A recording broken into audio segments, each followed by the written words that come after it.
আমি আপনাদের নিকট আমি আহ্বান করব, এই দেশটা একদম সত্যিকার অর্থে ধ্বংসের সনিকটে এসে পৌঁছেছে,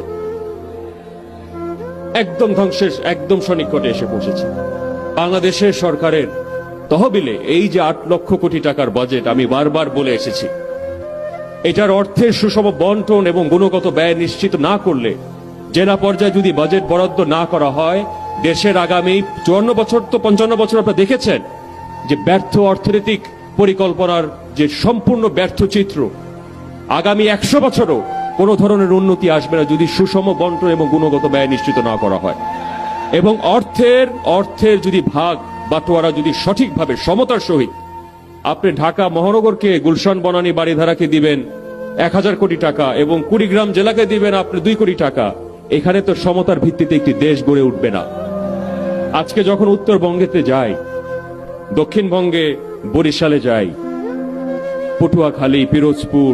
এমনকি আমাদের ফরিদপুরে 30 লক্ষ মানুষের দেশ, আমার জন্মস্থান এই সদরপুর, এই আটরশি গ্রাম, প্রত্যন্ত অঞ্চলের মানুষ, প্রান্তিক জনগোষ্ঠী তার একটা কথা বলে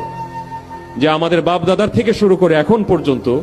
স্বাধীনতার যে মৌলিক অধিকারগুলো ন্যূনতম 100 ভাগের 1 ভাগও পর্যন্ত আমরা ভোগ করতে পারি নাই। তো 1971 থেকে 1971 সাল থেকে আজকে 2026 সাল, মৌলিক কোনো পরিবর্তন আমরা এবং জাতির যে ঐক্য করার